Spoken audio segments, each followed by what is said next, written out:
সবাইকে স্বাগত জানাচ্ছি বিডিভিউজের বিশেষ বুলেটিনে। আপনাদের সাথে আছি আমি সুস্মিতা দাস। হরমুজ প্রণালীকে ঘিরে নতুন করে উত্তেজনা সৃষ্টি হয়েছে। ইসলামী বিপ্লবী গার্ড বাহিনী স্পষ্টভাবে জানিয়েছে, যুক্তরাষ্ট্র ও তার মিত্রদের প্রস্তাবিত নতুন নৌপথ তারা মেনে নেবে না। আইআরজিসির পক্ষ থেকে সতর্ক করা হয়েছে যে হরমুজ প্রণালীর মধ্য দিয়ে নির্ধারিত নতুন শিপিং লেন ব্যবহারকারী যে কোনো জাহাজ নিরাপত্তা ঝুঁকির মুখে পড়তে পারে। তাদের দাবি, এই পথটি মূলত ইরানের কৌশলগত প্রভাব কমানোর উদ্দেশ্যে তৈরি করা হয়েছে এবং এটি আঞ্চলিক বাস্তবতার সঙ্গে সামঞ্জস্যপূর্ণ নয়। ফলে ইরান এই উদ্যোগকে নিজেদের জাতীয় নিরাপত্তা ও সার্বভৌমত্বের জন্য হুমকি হিসেবে দেখছে। বিশ্বের অন্যতম গুরুত্বপূর্ণ জ্বালানি রুট হরমুজ প্রণালী দিয়ে প্রতিদিন বিপুল পরিমাণ তেল ও গ্যাস পরিবাহিত হয়। তাই এই পথকে কেন্দ্র করে যে কোনো সামরিক বা রাজনৈতিক উত্তেজনা আন্তর্জাতিক বাজারে তাৎক্ষণিক প্রভাব ফেলতে পারে। আইআরজিসির কঠোর অবস্থান ইঙ্গিত দিচ্ছে যে প্রণালীতে নৌ চলাচল নিয়ে ভবিষ্যতে আরও জটিল পরিস্থিতি তৈরি হতে পারে, বিশেষ করে উপসাগরীয় দেশগুলো এবং পশ্চিমা শক্তিগুলোর সঙ্গে ইরানের সম্পর্কের উপর এর প্রভাব পড়ার আশঙ্কা রয়েছে। এমন পরিস্থিতিতে মার্কিন পররাষ্ট্রমন্ত্রী মার্কো রুবিও বাহরাইনে পৌঁছে উপসাগরীয় মিত্রদের স্বার্থ রক্ষার প্রতিশ্রুতি দিয়েছেন। উপসাগরীয় সহযোগিতা পরিষদ বৈঠকের আগে তিনি বলেন, যুক্তরাষ্ট্র তার অংশীদার দেশগুলোর নিরাপত্তা, জ্বালানি পরিবহন এবং বাণিজ্যিক স্বার্থ রক্ষায় প্রতিশ্রুতিবদ্ধ। ওয়াশিংটন চায় হরমুজ প্রণালীতে আন্তর্জাতিক নৌ চলাচল অব্যাহত থাকুক এবং কোনো পক্ষ যেন এ পথকে রাজনৈতিক চাপ প্রয়োগের হাতিয়ার হিসেবে ব্যবহার করতে না পারে। ফলে একদিকে ইরানের কড়া সতর্কবার্তা, অন্যদিকে যুক্তরাষ্ট্রের নিরাপত্তা আশ্বাস, এই দুই অবস্থানের সংঘাতে মধ্যপ্রাচ্যের ভূ রাজনীতি আবারও নতুন অনিশ্চয়তার মুখোমুখি হয়েছে। পরিস্থিতি কি দিকে মোড় নেয় তা এখন নিবিড়ভাবে পর্যবেক্ষণ করছে আন্তর্জাতিক মহল।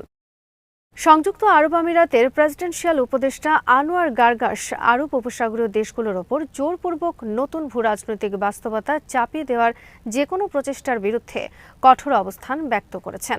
সামাজিক যোগাযোগ মাধ্যম এক্সে দেওয়া এক বার্তায় তিনি বলেন, বিশ্বাসঘাতকতাপূর্ণ আগ্রাসনের মাধ্যমে সৃষ্ট নতুন ভূরাজনৈতিক বাস্তবতা আরব উপসাগরীয় রাষ্ট্রগুলোর ওপর চাপিয়ে দেওয়া যাবে না। গার্গাসের মতে, শক্তি প্রয়োগ বা সংঘাতের মাধ্যমে তৈরি করা পূর্ব নির্ধারিত বাস্তবতা কখনোই স্থায়ী শান্তি ও স্থিতিশীলতা নিশ্চিত করতে পারে না, বরং তা ভবিষ্যতের জন্য নতুন বিরোধ, উত্তেজনা ও সংঘাতের বীজ বপন করে।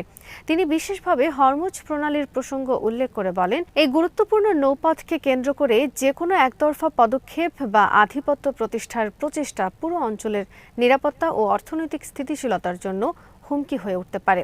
গার্গাস জোর দিয়ে বলেন, উপসাগরীয় অঞ্চলের নিরাপত্তা, বাণিজ্যিক স্বার্থ এবং কৌশলগত ভারসাম্য রক্ষার বিষয়গুলো সংশ্লিষ্ট দেশগুলোর পারস্পরিক সমঝোতা ও আন্তর্জাতিক আইনের ভিত্তিতে পরিচালিত হওয়া উচিত।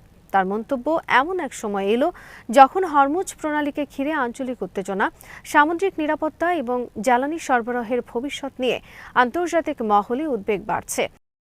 ইরানের পার্লামেন্ট স্পিকার মোহাম্মদ বাকির কালিবাফ বলেছেন, ইসলামাবাদে ইরান ও যুক্তরাষ্ট্রের মধ্যে স্বাক্ষরিত সমঝোতা স্মারক কোনো চাপ বা জবরদস্তির ফল নয়, বরং এটি একটি ইরানি জাতির প্রতিরোধ, দৃঢ়তা ও শক্তির প্রতিফলন। আজারবাইজানের রাজধানী বাকুতে অনুষ্ঠিত ওআইসির সদস্য রাষ্ট্রগুলোর পার্লামেন্টারি ইউনিয়নের 20তম সম্মেলনে বক্তব্য দিতে গিয়ে তিনি বলেন, সংলাপ তখনই ফলপ্রসূ হয় যখন অন্য পক্ষ একটি সভ্য জাতির উপর নিজেদের ইচ্ছা চাপিয়ে দেওয়ার চেষ্টা থেকে সরে আসে এবং তাদের বৈধ অধিকারকে স্বীকৃতি দেয়। কালিবাফের দাবি, ইসলামাবাদ সমঝোতা যুক্তরাষ্ট্রের জন্য একটি রাজনৈতিক পরাজয়ের ঘোষণায় পরিণত হয়েছে। তিনি বলেন, সম্মেলনটি এমন এক সময় অনুষ্ঠিত হচ্ছে যখন ইসলামী প্রজাতন্ত্র ইরান, যুক্তরাষ্ট্র ও ইসরায়েলের কথিত 40 দিনের আগ্রাসনের ক্ষত বহন করছে। তার ভাষ্যমতে, ওই যুদ্ধে ইসলামী বিপ্লবের নেতা আয়াতুল্লাহ সাইয়েদ আলী খামেনি, বেশ কয়েকজন জ্যেষ্ঠ সামরিক ও রাজনৈতিক কর্মকর্তা এবং 3000-এর বেশি ইরানি নাগরিক নিহত হন, যাদের অধিকাংশই নারী ও শিশু।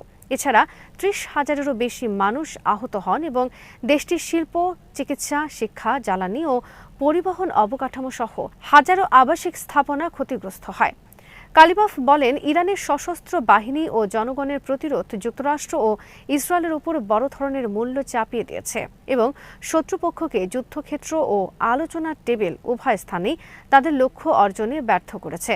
তিনি আরও বলেন, ইরান অঞ্চলটির ভবিষ্যৎকে সংঘাত নয় বরং সহযোগিতা, আধিপত্য নয় বরং সহাবস্থান এবং বাইরের শক্তি নির্ভর নিরাপত্তা নয় বরং আঞ্চলিক ও যৌথ নিরাপত্তার ভিত্তিতে দেখতে চায়।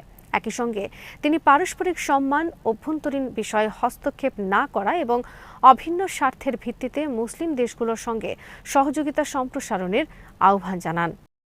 পাকিস্তানের প্রধানমন্ত্রী শাহবাজ শরীফ বলেছেন, পাকিস্তানের মধ্যস্থতায় যুক্তরাষ্ট্র ও ইরানের মধ্যে স্বাক্ষরিত ইসলামাবাদ সমঝোতা স্মারকে ইরানের ব্যালিস্টিক ক্ষেপণাস্ত্র কর্মসূচি নিয়ে কোনো ধারা বা শর্ত অন্তর্ভুক্ত করা হয়নি।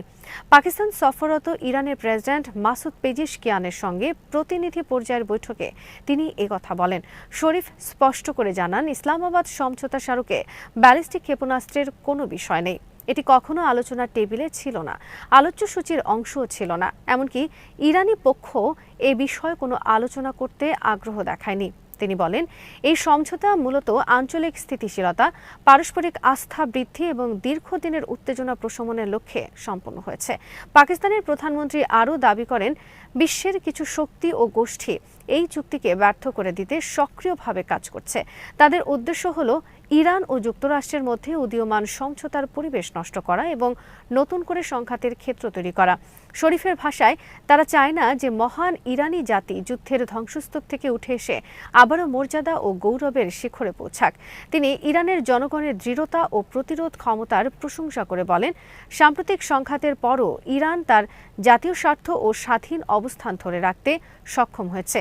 একই সঙ্গে তিনি আশা প্রকাশ করেন, ইসলামাবাদে স্বাক্ষরিত এই সমঝোতা মধ্যপ্রাচ্যে নতুন কূটনৈতিক সম্ভাবনার দ্বার উন্মোচন করবে এবং ভবিষ্যতে আঞ্চলিক শান্তি, নিরাপত্তা ও অর্থনৈতিক সহযোগিতা জোরদারে গুরুত্বপূর্ণ ভূমিকা রাখবে। ইরান ন্যাটোকে যুক্তরাষ্ট্র ইসরায়েলের বিরুদ্ধে পরিচালিত সাম্প্রতিক যুদ্ধের সহযোগী হিসেবে অভিযুক্ত করেছে। বৃহস্পতিবার তেহরান এই অভিযোগ তোলে, যখন ন্যাটোর মহাসচিব মার্ক রুটে স্বীকার করেন যে জোটভুক্ত কয়েকটি দেশ যুক্তরাষ্ট্রকে সামরিক সহায়তা দিয়েছে। মার্কিন সংবাদ মাধ্যম ফক্স নিউজকে দেওয়া এক সাক্ষাৎকারে রুটে বলেন, ইরানের বিরুদ্ধে পরিচালিত এপিক ফিউরি অভিযানে ইতালিতে অবস্থিত মার্কিন ঘাঁটি থেকে শত শত যুদ্ধবিমান উড্ডয়ন করেছিল। তার দাবি, যুক্তরাষ্ট্রের প্রায় 500টি বিমান ইতালির ঘাঁটি ব্যবহার করে অভিযানে অংশ নেয়। তিনি আরও জানান, রোমানিয়া বাণিজ্যিক বিমান চলাচল সীমিত করেছিল যাতে মার্কিন ট্যাঙ্কার ও সহায়ক বিমানগুলো বিমানবন্দর ব্যবহার করতে পারে। মার্কিন প্রেসিডেন্ট ডোনাল্ড ট্রাম্প এর আগে অভিযোগ করেছিলেন যে ন্যাটোর অনেক সদস্য ইরানের বিরুদ্ধে যুদ্ধে পর্যাপ্ত সমর্থন দেয়নি। এর জবাবে রুটে বলেন, একের পর এক মিত্র দেশ তাদের ঘাঁটি ও অবকাঠামো ব্যবহারের সুযোগ দিয়েছে, যা অভিযানের সফল বাস্তবায়নে গুরুত্বপূর্ণ ভূমিকা রেখেছে। ন্যাটো প্রধানের এই বক্তব্যের তীব্র প্রতিক্রিয়া জানিয়েছে ইরান। দেশটির পররাষ্ট্র মন্ত্রণালয়ের মুখপাত্র ইসমাইল বাকাই সামাজিক যোগাযোগ মাধ্যম এক্সে লিখেছেন, রুটের বক্তব্য ন্যাটোর সক্রিয় অংশগ্রহণের স্পষ্ট ও অপরাধমূলক স্বীকারোক্তি।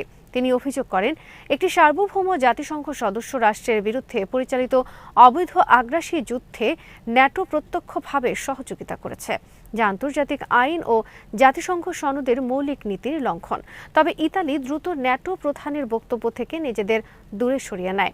দেশটির প্রতিরক্ষা মন্ত্রণালয় জানায়, রুটের মন্তব্য বিভ্রান্তিকর এবং বাস্তব পরিস্থিতিকে ভুলভাবে উপস্থাপন করেছে। ইতালির দাবি, বিদ্যমান দ্বিপক্ষীয় চুক্তির আওতায় তারা কেবল যুক্তরাষ্ট্রের কারিগরি ও লজিস্টিক সহায়তা সংক্রান্ত ফ্লাইট পরিচালনার অনুমতি দিয়েছিল, যুদ্ধ অভিযানে সরাসরি অংশগ্রহণের জন্য নয়। ফলে ন্যাটোর ভূমিকা ও ইউরোপীয় মিত্রদের সম্পৃক্ততা নিয়ে নতুন বিতর্ক সৃষ্টি হয়েছে। আজ এখানেই শেষ করছি। সবাই ভালো থাকুন, সুস্থ থাকুন আর দেখতে থাকুন বিডি ভিউজ। চ্যানেলটি ভালো লাগলে সাবস্ক্রাইব করুন, সংযুক্ত থাকুন আমাদের ফেসবুক পেজে।